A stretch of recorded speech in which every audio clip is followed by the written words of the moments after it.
I'd like to get my hands on that game. You mean you haven't played it yet?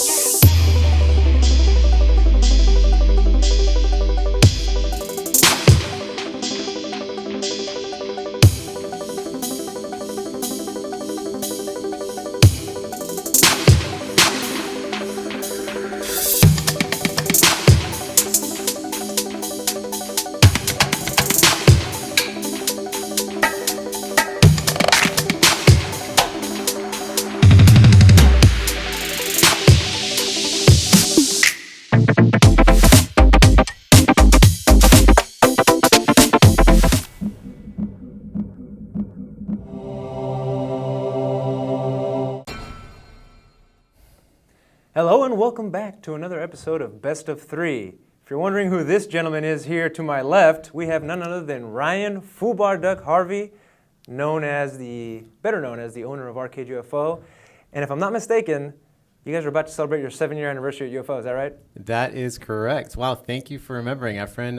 Yes, this is going to be the 7th year anniversary of Arcade UFO. Well, we're going to talk about that more, but first, obviously you're here because arcade is going to be a theme of the show, but first, let's not forget our two co-hosts that are chilling down there. That would be Mike Donka Schiller and Radical Ray Chun. Hey guys, how you doing? We tried that hard. It didn't work out that well. Was it a heart or was it that Super Saiyan fusion dance? It could be either. It could be either? All right, guys, well, let's get right into it. As we delineated last time, this show is now called Best of Three, and we break up the show into 3 rounds. The first round is news. What has been going on in the fighting game community in the past week? So why don't we get started with a new segment that I'm somewhat excited about, which is Ray's Twitter beef report. Ray, what have you got for us? There's been some heated Twitter battles going on. All right, well, Twitter is like the best place if you want to find anything going on, and interesting enough, I found some MKX, some beef, yeah. Perfect Legend, as you all know, and Sonic Fox. Yeah, and what is the beef surrounding? What's the deal? All right, so we talked earlier about how MKX is always changing, constantly being patched, things like that. And with Sonic Fox winning the last 2 tournaments, the big major ESL and EVO, some people are going to get a little bit salty, and it feels like Carl is on the more salty side. And let's just say that there's going to be a big money match for $100 at Summer Jam 9. Carl calling him out like, oh, Sonic Fox, you can't play this game. You just pick characters that are just broken, blah, blah, blah. We only get 1 week to learn, blah, blah, blah. And Wait, is he typing that out, blah, blah, blah? What were you going to say, Mike? I just think it's kind of interesting that it's only for $100. And originally I thought, oh, Perfect Legend knows he's going to lose. But apparently Sonic Fox, despite having just won, 6 figures off this game, has only wanted to be for $100. So I guess I think he must be going easy on him because it seems pretty free at this point. When we interviewed him, he said he was saving up all his money. He had just won the $60K from the ESL tournament, and then the next night he won another $30K for winning EVO. And he said he was saving his money up for college. Maybe he doesn't want to. That's a textbook. Well, probably not. That's maybe like a pamphlet of a textbook or something for $100. It's just funny how, as internet warriors, they're just sending all these insults to each other. Like, you've never beat me in a best of 3, not even in Dead or Alive. And, other people like Ray are getting involved, and it's hilarious. It's pretty classic Perfect Legend at this point. I mean, he called out Justin, he called out Maximilian, he's called out pretty much everyone in the scene at this point. Now, Ryan, you've been in the fighting game community for a long time. For a minute. These types of beefs, do they help or hurt? Mortal Kombat, some people are saying the game's already dead, right? Does something like this, is it necessary to keep the energy alive? Yes and no. So rivalries have been a super long time thing of the FGC, right? The big one that I remember as a Third Strike player personally is Pyroly. Okay, you're gonna have to give us the history lesson, man, because of course. So back in the day on Shuriken.com forums, when Family Fun Center in Los Angeles was sort of the mecca of Third Strike for the United States, the best player there was named Pyroly, and Pyroly was a notorious shit talker. He literally would shit on everybody, including legends like Justin Wong. Justin Wong, you suck. Shin Chang, you suck. You don't know what you're doing. You're not even playing the same game as me. Stuff like that, right? So we've always had these sort of rivalries in the FGC, some a little heavier than others, right? Marvel 2 had quite a few legendary rivalries as well. And nowadays, I feel like, on the one hand, I'm almost happy to see a rivalry that's not manufactured, right? Right. Because what's the word? Like, I'm not sure, but I'm not an FGC memer myself, but I think the word is like staged or something like that. Yeah, I've heard that before, and it's happened before. And it's happened before, but Flux versus Coach Steve, staged. There's Mike Ross versus that one guy that was on Cross Assault for a split exactly. second. We don't even remember that anymore. Totally forgettable. Like, but now, Carl is the only one, bless his heart, He's keeping it alive. that keeps it alive for us in a genuine way. But there's a difference between calling somebody out and kind of sounding like you're complaining about it. Is it fair to do that? And then what I love about it is that this is, Carl is a seasoned fighting game competitor. He's been winning World Cyber Game medals and shit for years. Sonic Fox is a 17-year-old kid. Granted, he's the one to beat. Is there something ironic or funny about the fact that, or maybe it's the magic of fighting games, that the age is just a number, right? It's, can I beat you or can you beat me? Well, sure. Well, I mean, it's easy. Like, as a veteran fighting game player, I feel myself sometimes too, that, as you get older, there's always like a concern or more like an insecurity, right? Like, am I slipping? Are my reactions not as good anymore? There are all these things that you can think to yourself, right? And so call out a teenager on Twitter. Well, it's really easy to think like, oh, you're 17, you're a baby, you don't know what you're doing, right? And it's really easy to fall into that trap. But I mean, the honest truth is that, fighting game players are competent as early as like we've seen 11, 12 years old. Noah. What was that one? Yeah, the Bison Noah player. like, He made it like top 32 in Marvel. Well, yeah, exactly. So Noah the Prodigy was another big one. So, and a lot of people forget, right? But Daigo Umehara, when he won Vampire Nationals in Japan, I believe he was 14 years old, maybe 15. Justin was like 13 when he was winning in Marvel too. That's right. Yeah, it's everyone. Exactly. Most of the good players started young. Yeah, and those guys had longevity. What is the modern day equivalent of that other than Sonic Fox? Is it like a Knuckle Dew? Or, that guy's even still a little bit older too. So, there's a lot of new blood. By the way, I wanted to point out that this image here on the screen was produced by Tsunami Warriors, if I'm not mistaken, and I stole it off their Twitter. So that's really excellent. Cool. No, it's super awesome, actually. Yeah. Okay, so we're going to move on to the next bit of news.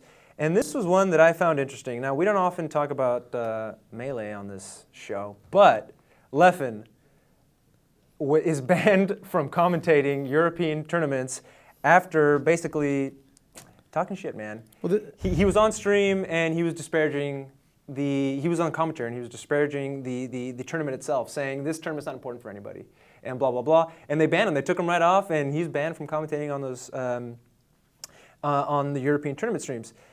As a result, backlash against the tournament organizer. The idea being, or my concern being that these tournament organizers, or in this case, this was in Nottingham in the UK, you have to tippy-toe around personalities because if you upset them, all their followers are going to hate you.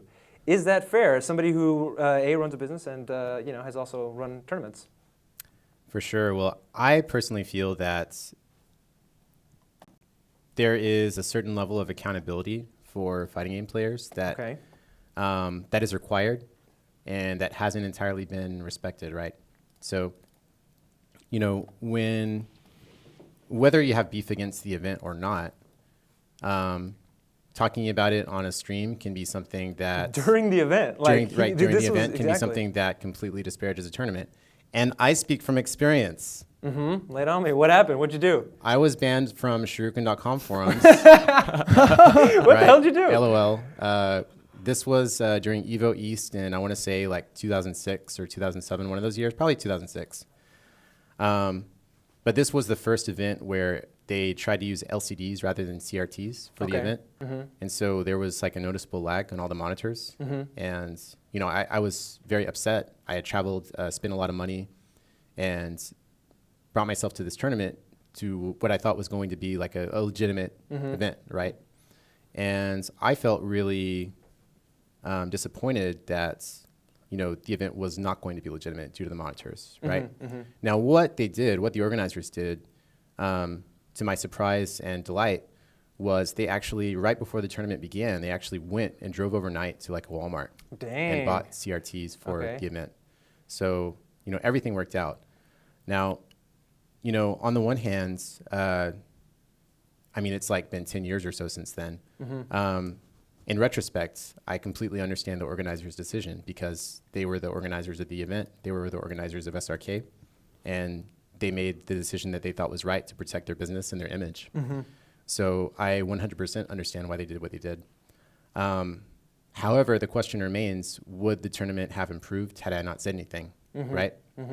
So, your opinion could vary on that, and I don't think there's a right answer.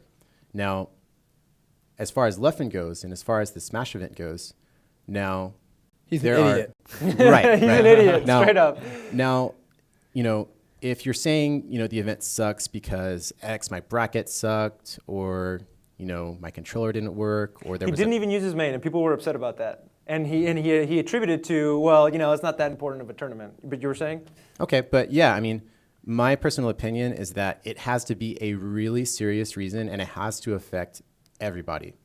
So here's a legitimate reason to be unhappy about an event. Legitimate reason would be, for example, Evo 2007 Third Strike became one game for losers bracket instead of 2 out of 3 What? Why would they even do that? because they were short on time. Okay, that makes They did sense. something So- similar with Marvel 2 out of 3 instead of 3 out of 5 and beginning pools. Yeah, Yeah, and yeah. damn, I mean, that's... So these are things that affect everybody because it affects everybody in the bracket and it affects the results as well, right? So on the other hand, there are events that affect perhaps a small portion of the event or a small group of people. And I think it's really, I think it puts a lot of undue accountability on the organizer to say, hey, well, everything went fine, but you streamed this match instead of this match. Well, right? I mean, you can get very nitpicky these days with how an event is run, and there's no event that's run perfectly. So, like another great example was the Keivo Japan event, Okay. which was the first week of May during Golden Week in Japan. This was in Osaka. This was an event that I attended personally. And at this event, it was more like everything went great except for the stream on the last day. And what happened was there was sort of a miscommunication, and there was not enough internet bandwidth to have 2 streams simultaneously at this venue. So they chose to stream the Capcom Cup qualifier for Street Fighter 4 rather than most of the Ultimate Marvel vs. Capcom 3 event. And Keivo is an event that started on Marvel.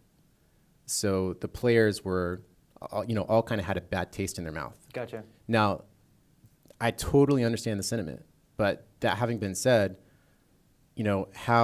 how much accountability you're going to hold just that people didn't get to watch you play. The event itself ran fine. You got to play your event. You played your matches. Everything was what you expected, except that people couldn't watch, right? Whereas 10 years ago, we didn't even have that privilege. You're right. So I think there are varying levels, and I think that for the most part, there is a level of accountability that these players have to hold, and they have to be reasonable about their expectations.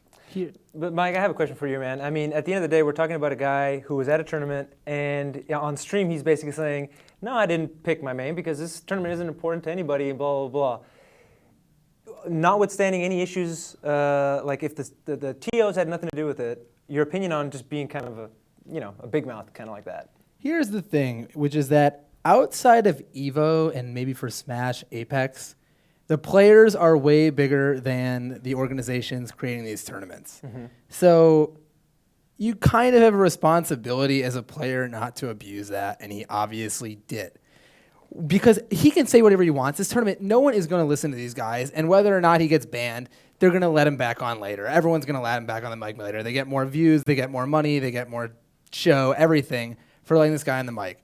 So him knowing that he can get away with everything scot-free and kind of just doing it anyway is where it gets a little questionable in my mind. But being a heel is what's got him where he is in general. I mean, he was banned from the entire European Smash scene at once just for talking shit about the players there, and he got back in just because he was so good and so popular that they needed him. So, yeah, he's being a dick, and he knows he can be a dick. He's like 20 years old, and there's not much else to say about it.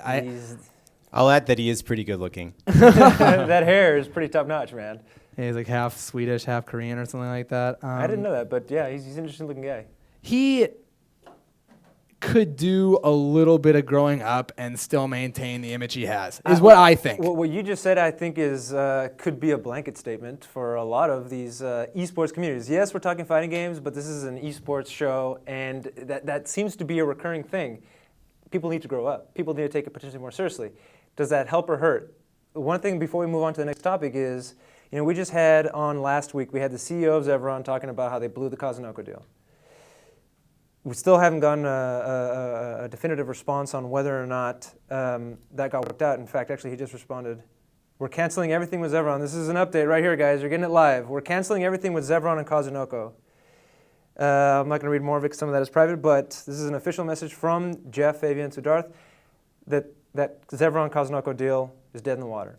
Okay. You heard it here first. You heard it here first. But Wow. what does it tell you about the people that jump into this, right? Like, I hate to say it this way, and I don't want to disparage Jeff because he was kind enough to come on the show and he apologized to the fighting game community, but getting in over their heads, not taking it seriously, are we ready yet? Are we ready for prime time? Thoughts? Well, I mean, it's not whether the scene is ready, it's whether the people who are putting in the money are ready. He didn't have the money and he thought that he'd make it, and you really can't go into these things without a backup plan. Fighting games are a little baby compared to the investment world that is dead in the water 1,000 years ago. I mean, we are so far behind when it comes to investments, when it comes to like contracts, any sort of legal territory. We have one guy who calls it, we have Ultra David. Yeah. He's our sole And legal representative. He's pretty much our sole legal representative, and he can't be everywhere at once, and people don't seem to be reaching out to the right guys. So, I mean, there you go. I mean, everyone, have you noticed, who's coming in and having these bad deals tends to be from the outside. Mm-hmm. It's these startup esports games. Okay, but I'm glad you brought that up because we should all take a cue from that. I'm not, I don't consider myself a League of Legends fan or all these other bigger esports titles fans, but I'm seeing that all those guys that sponsor players and have been in that game, or at least seeing how everybody wheels and deals, taste the blood in the water in the FGC with a game like Street Fighter V coming out next year. Everybody's trying to get a piece, and I think that it's about to really reach that level that we haven't really seen yet. So it's going to be interesting to see the intersection between the fighting game community and esports in a way that we haven't seen before. And I'll just add that if you're a player, look, you don't have to research everything until you're taking your own monetary dive into it first. If they're saying, oh, pay for the tournament, we'll pay you back, that's when you want to do a little more research. And that's when you really have to realize that why aren't they paying you up front? Why aren't they doing this, this, and this? Why don't they have the money in the first place? You got to ask yourself those questions. Okay. Guys, we're moving on to what is very sad news for a lot of people, in particular in the East Coast, with regards to their place we play. We're here broadcasting out of Austin, Texas, and we have Arcade UFO. In Brooklyn, they have the Next Level Arcade. And it was announced this week by some various people. Spooky came out and talked about it. Henry Sen, who's one of the owners of Next Level Arcade, has made a statement, which I'm going to put up right now. But in short, Next Level Arcade by February looks like it'll be gone. Henry Sen said the following. We reached out to him for comment, but we weren't able to get back with him in time. But he says, guys, I want to say the Next Level is not closing yet because of legal issues, so on and so forth. But basically, long story short, let's enjoy the rest of the time we have with Next Level Arcade, and it'll be done by February. This transitions into round two. Round two is our interview segment, and that's why we're very happy to have Ryan here with us, because you're an arcade owner. First, let me just start off by asking you your take on what's happening with the Next Level Arcade in Brooklyn. Sure, absolutely. So my understanding, and by the way, I've known Henry for a super long time. He's a great guy, and I think he's a very genuine person, despite whatever outward appearances he may give to people, right? Okay. That having been said, Next Level has been around for 4 or 5 years, and I understand that it's a partnership. He has, either an investment partner or something to that effect with him in the Next Level. And whether it was him and his partner, I believe the main disagreement is that him and his partner have disagreements about the future of Next Level, like where they want to take it. Right. Because we've seen Next Level take a lot of turns that we don't necessarily see in fighting game mechas. For example, I know it's a big Magic card spot as well. Okay. And, for example, I was formerly a Magic player myself. So I don't think it's necessarily a bad combination per se. But I think that I could definitely see how there could be disagreements between two people about, hey, what do we really want to focus on, right? Because in the entertainment world, you can't do everything. You have to choose and you have to focus at least a little bit. So going forward, I think, and I believe that Henry is very diligent and stalwart, similar to our friends Mike Watson in California. Okay. And I have a lot of confidence that Henry cares enough about what he's doing to continue that, whether it be via a brand new venture or something of the sort. Now, the main question is going to be, does he have the financial means, or is there another partner that's willing to go into this with him? Or, there's all kinds of questions. And it's New York. It's not easy to get a lease, right? Right. So I'm hopeful, and I don't think that any major fighting game mecca, even in the U.S., can go without a centralized location like that. So I think that we're going to see something else. Now, you mentioned it's New York, it's not easy to get a lease, but it's also New York, where an area that's known for having a very strong fighting game community. And very strong players come out of there, some of the best. I want you to explain to me why I'm grossly misunderstanding how easy it is to run an arcade. You have the players, it's known as an area for strong fighting game community. You mentioned Watson, that's the other coast, and they have their strong players. Yep. It isn't as easy as, hey, if you build it, they will come. Well, if it were, I think we would see a lot more locations. Well, we're going to talk about that because in Texas, they're springing up like weeds to a degree. Maybe that's not the nicest comparison. But here in Texas, of course, we have Arcade UFO, and as we mentioned, it's about to celebrate its 7th anniversary, which is awesome. Congratulations again. Thank you very much. But we have Ultra Arcade in San Antonio, which is doing well, and they're reaching out and branching out into some cool things. You have in Dallas the Versus Gameplay Arcade and the Epic Gaming Lounge, and these guys are all doing cool things. The idea being, I thought arcades were dying. You see things like what happened to Watson. It's like, wow, maybe it's harder than it looks. Is it harder than it looks, Ryan?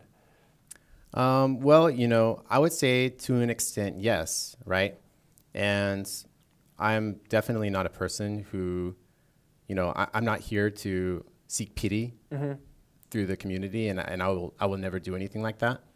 But I think that I guess the side that people don't see is that, and I'm sure this is common knowledge to a lot of folks, but unless you're a very big venture, like, for example, Round One Arcade or Dave & Buster's, or, one of these huge company with millions of dollars in assets and, money with which to take risks.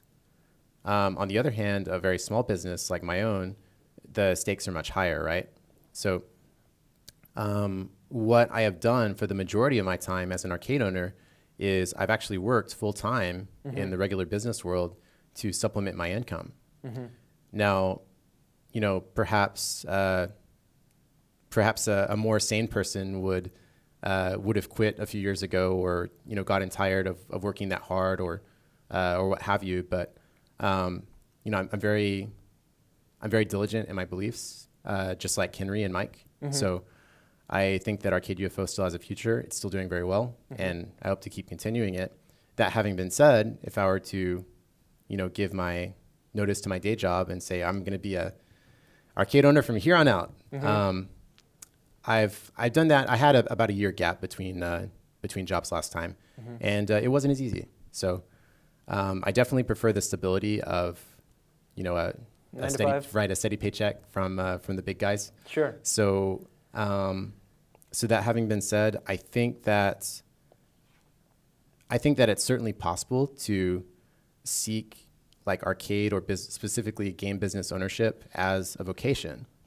But I think that it would require either A, an alignment of expectations about what your income will be, or B, it would require you to have some crazy source of outside income or partnership that takes away a lot of risk from your personal self. Now, it looks like, and this is going to be somewhat of a downer, but it looks like online is where everybody's headed. You have a game like Rising Thunder, which is gaining popularity for the masses, right? Maybe, people vary on their opinions of it, but that game is online only. You can't even play it sitting next to somebody because you wouldn't be able to appreciate the mechanics of the game because of the cooldowns. The second thing is Street Fighter V. I mean, they're really hitting the whole online thing, and it sounds like they're gearing up for online tournaments. Capcom Cup qualifiers online, why not? I go to Arcade UFO during the Rambat seasons, and we have Mike running the tournaments. We have Ray running the brackets. If we started to move more online, your thoughts on what would happen to the arcade scene, so to speak, and would we be? We've had this conversation before, and Sure. you talk a lot I know we have. about drinking a beer at home or going to a bar, basically. Right. And that's the analogy I've given in the past for those of you unfamiliar at home. Yeah. So it's very similar. There, you can draw a lot of comparisons to the arcade scene, and especially to the movie scene, right? Like Hollywood films, because we've had this huge. First, it was DVDs. DVDs came out, and they said, well, they're perfect quality. Nobody's going to go to the movie theater anymore, right? And then now you can download the movie on any number of online services or stream them from any number of online services in high definition from your home within about 2 months after it comes out in the theater, right? So will theaters, perhaps will they dwindle a little bit in numbers? Will there be fewer movie theaters in the future? Absolutely. Will they ever go away? I don't think so. And here's the thing, which is that we put a lot of stuff under the umbrella of arcade.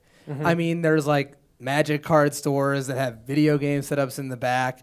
There's LAN centers that charge, monthly fees to pay. And then there's traditional arcades that have cabinets and various other features that get you to come in. And I think what you're seeing is the arcades that are staying alive, the Arcade UFOs and then the round ones coming from Japan's, are the ones that are drawing people in by looking pretty and being fun. That's what's different from home.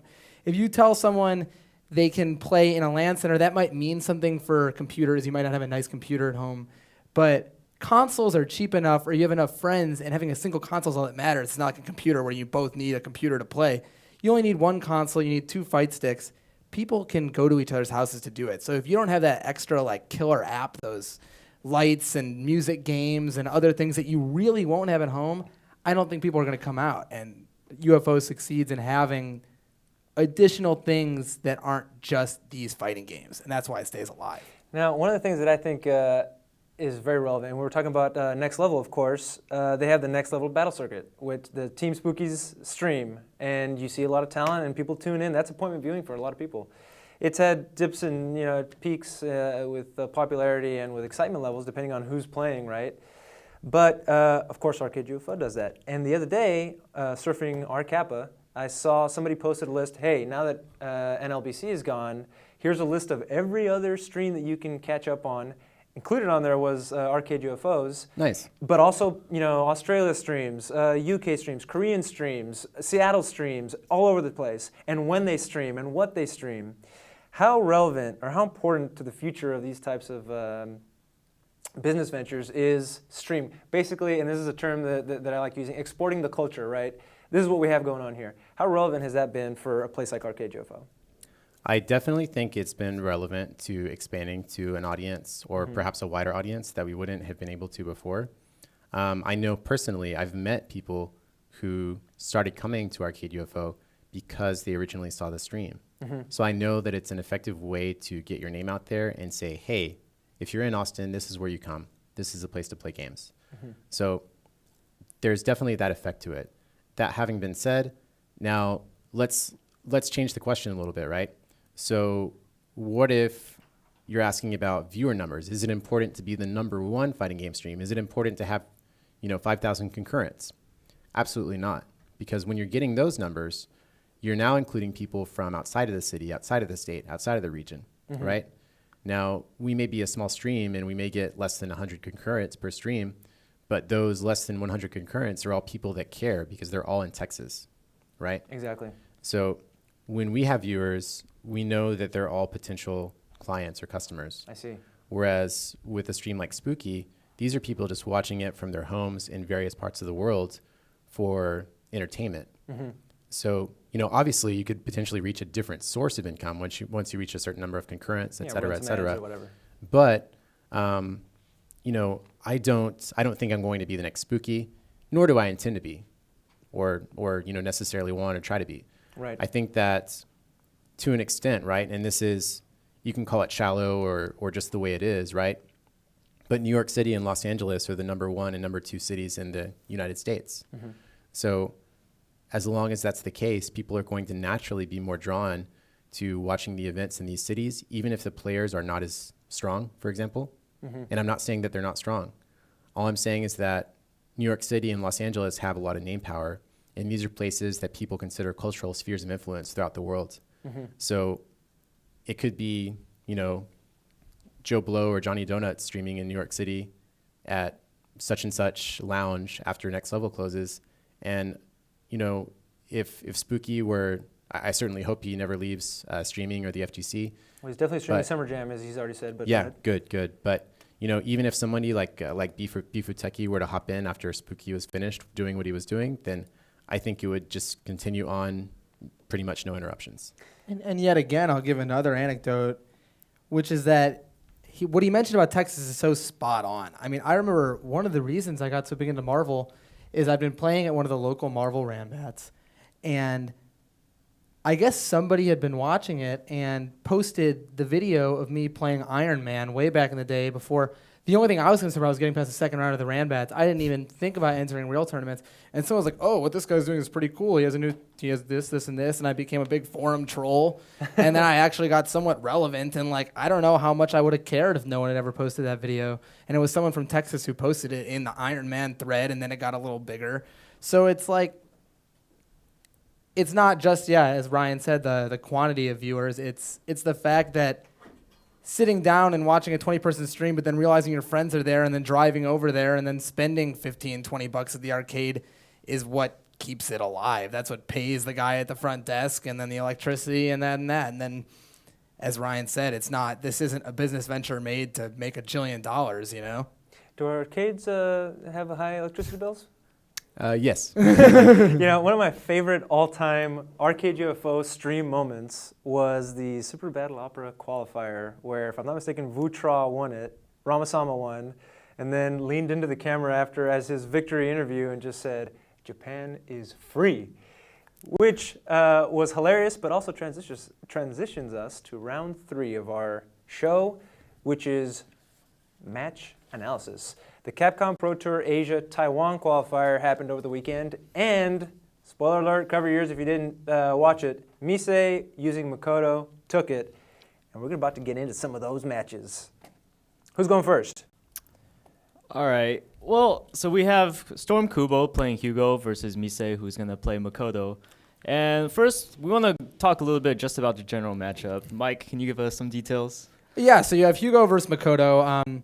One thing that immediately jumps out of that matchup is Hugo's kind of a grounded character. He's a grappler. He's got really long ground pokes. His jump is the slowest in the game. I think it's 8 frames as opposed to the normal 4. He's kind of typically going to be on the ground.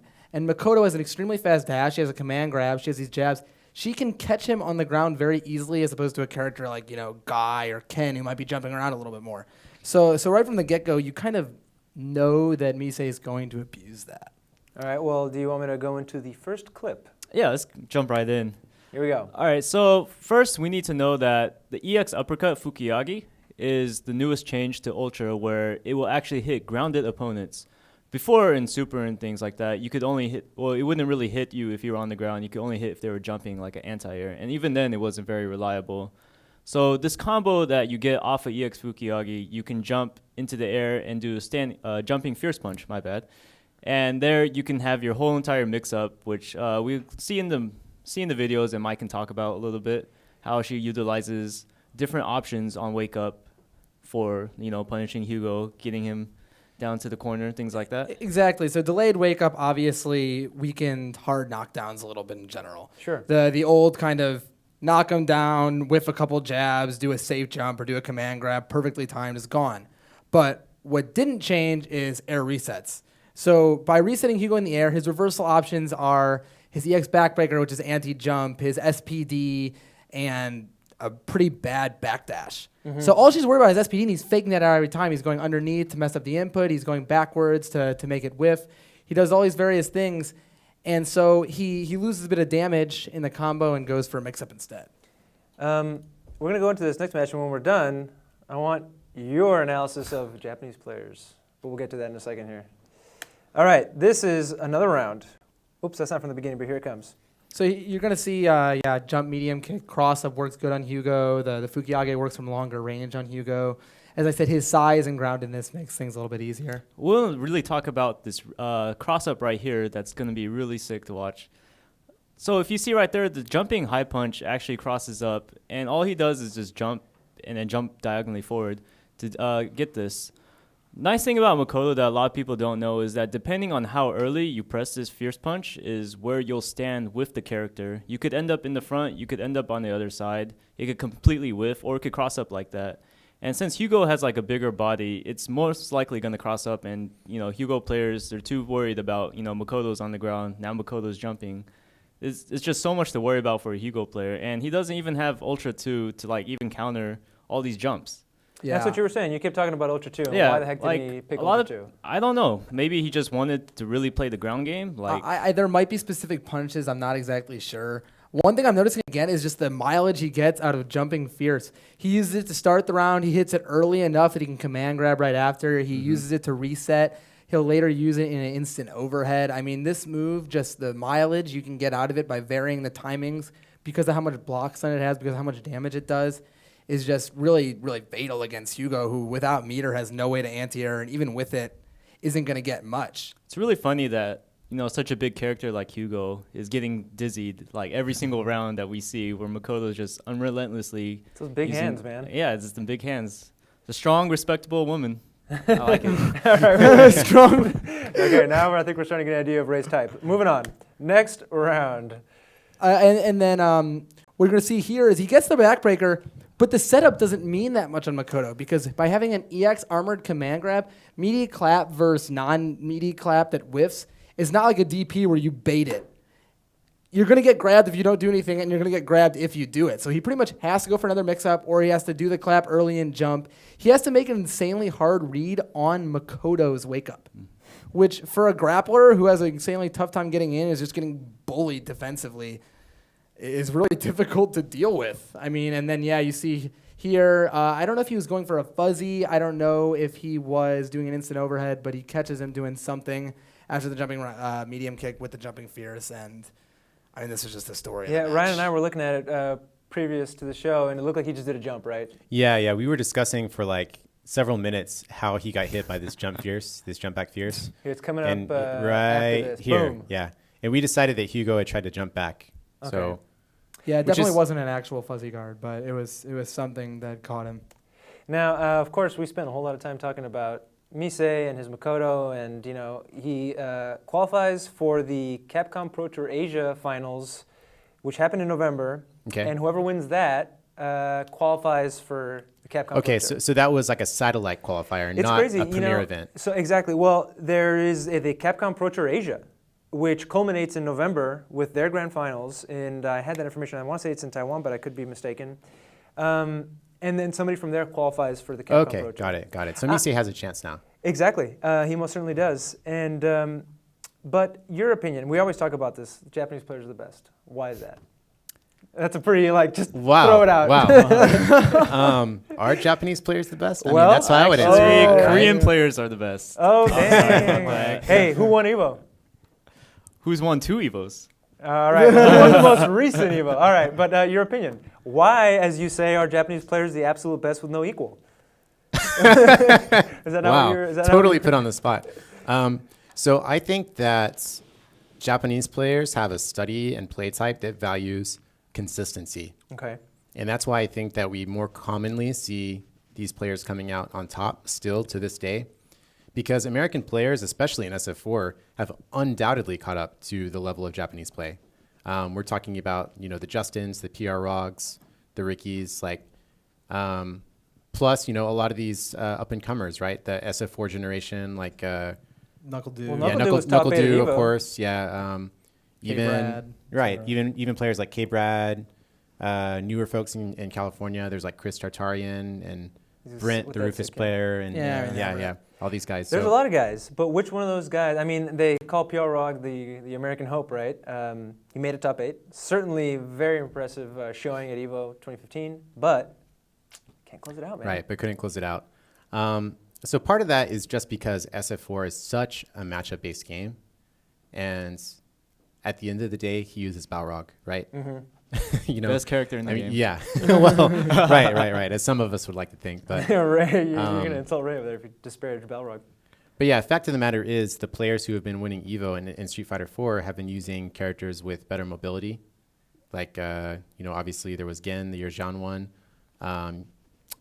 Let's see, Ken / Evil Ryu this year with Momochi. And in previous years, Akuma. And Akuma has always been, in Japan, it's pretty much been said that Akuma has basically either been the best or almost the best in every version of Street Fighter 4.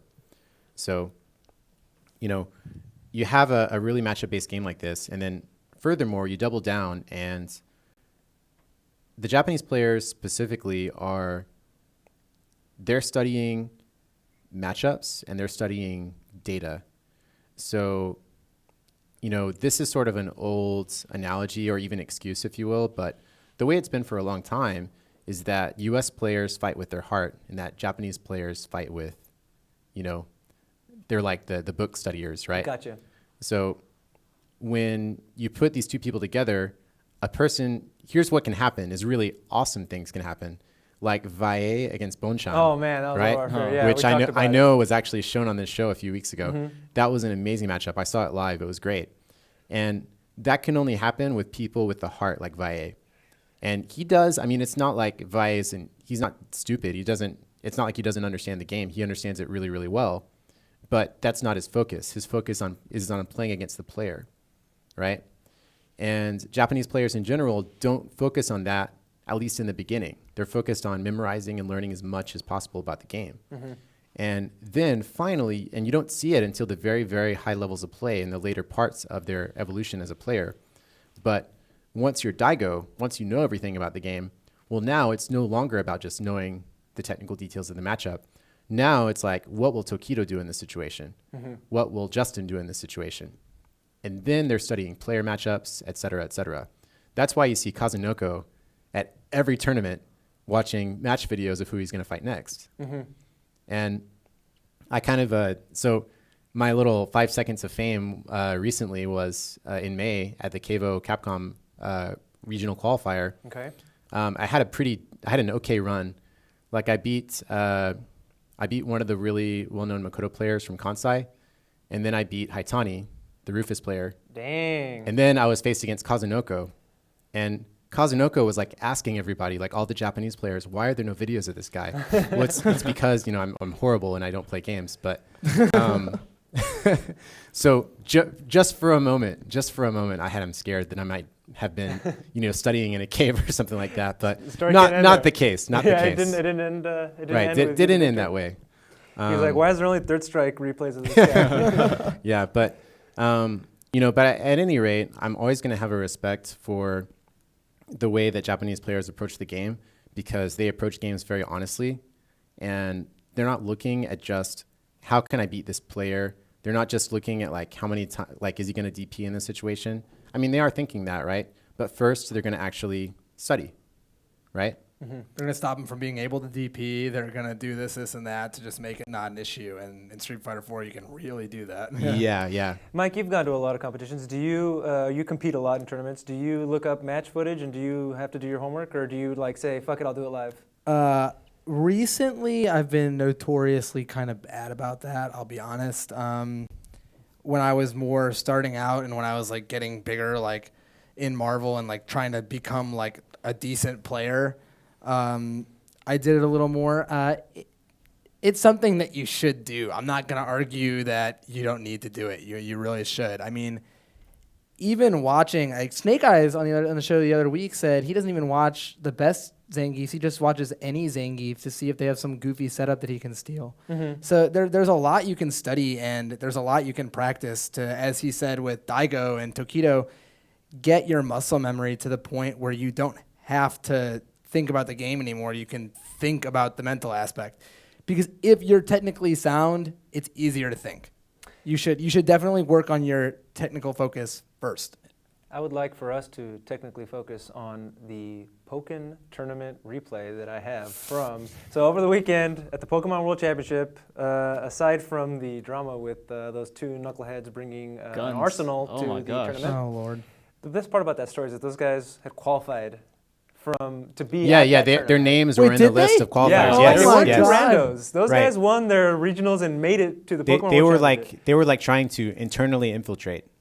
Oh my lord. Yeah, it's so scary. Well, it looks like they were just idiots. I don't think they were actually intending to cause harm. But I mean, who travels with firearms? Very, With a very shotgun? suspicious. I mean, no. Certainly, don't do that. Obviously, is the everybody's takeaway. just happy that there was no tragedy, right? So. But the only part I caught of that long-ass stream was when they were showing Pokken Tournament, and it was an invitational tournament, and I caught a match, and I'm going to go ahead and start playing it. This is Justin Wong using Pikachu, if I'm not mistaken, versus Rip using a character that I could... Weevil. His name's Weavile. Weavile. Weavile. He's It's- an ice okay. Pokemon. He's really cute. He's really cute. I think we'd all be lying if we said we knew a lot about this game. I know that it's played on pad, even in the arcade. Yeah, the arcade machine actually has a pad hooked up to it. It's very interesting. Is it like one of those setups when you go to Burger King and they have like Wait, a like 1060 the control? Wii U It's gamepad, a- or I'm just wondering if people Wii- are like, No. It's like a custom gamepad. It looks just like it looks kind of like Is a it Saturn wired? controller. Yeah, it's wired. Huh. It just seems like it might get cut off or something like that. I don't know. It's very secure. It's very secure. Okay, so there's this- Ray, I'm sorry. We got our Pokemon master here, Mike. the game go is ahead. played with a secure gamepad.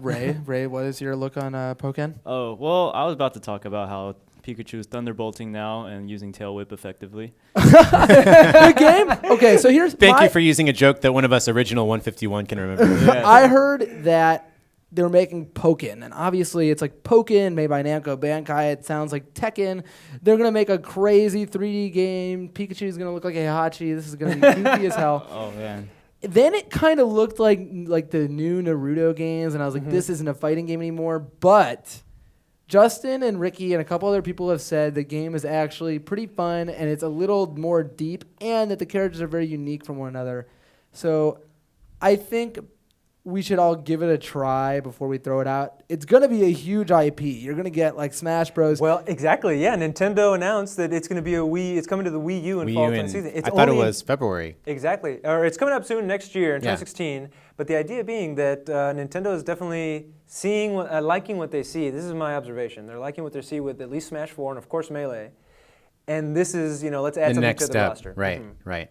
Yeah, and I mean, obviously you've got like a really strong set of developers behind this game. This is the same company that we're seeing like the Gundam Versus series, which is a very Okay. popular, and it looks kind of similar to this game in the terms of like the 3D point of view and the fighting style and things like that. So it looks kind of like Gundam and let's see, I forgot the name of it, the Dragon Ball Z game they released in Oh, Japan. Tenkaichi. They had, Yeah. they had Budokai, which is a real fighting game, and then they had Tenkaichi, which was like the Yeah, I'm thinking about Tenkaichi. behind yeah. the back Yeah. bullshit. So, I mean, I guess like what's really interesting to me also is that, so this, the way I understand it is that this game, along with Tekken 7, are currently location tests Okay. at Dave & Buster's. I called up the Dave & Buster's in Austin. I was like, hey, this was before Yeah, the yeah. Wii U announcement. I was like, do you guys have it? And she's like, do I have what? Yeah, yeah. I go, of Pokken course. tournament. This is just like the conversation you have with the person at Walmart when you're a kid, right? Exactly. Like, do you have Street Fighter 2 Turbo Championship Edition? What? I didn't even understand what you said. Well, the lady did me the favor of going out and walking the floor to find Wow. it, and they didn't have it. Speaking of not knowing what Pokken is, I believe it's in German. Pokken is the word for smallpox. So if you look up Pokken, you get a lot of like pictures that you wouldn't think of when you think of Pikachu. But I guess they changed it in that country. I think it was Germany, but I'm not positive, to be called Pokemon Tekken. Well, I mean, isn't that what it is? Pokemon Tekken, Pokken, right? Yeah, Pokken That's tournament. that's what you would think. Now, let me pose something to you guys. This is a theory I have. They have announced recently that Tekken Cross Street Fighter is not dead. That game is still going to come out.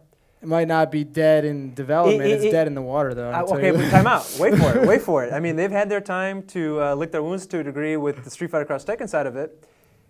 Is this, I mean, they're going to have projectiles in Tekken Cross Street Fighter. Is this a test to see what that engine could look like? I mean, you mentioned that there's a lot of games that have a similar style of play, but could that be something that we're looking at here? I mean, earlier? this is an opportunity for them. They know. Look how badass Pikachu looks. Dude. In an You see that? arcade Alright, and he's on the gone. Wii U, you're going to have people play and buy a game with Pikachu in it. So, yeah, they can use this as a beta test for whatever the hell they want.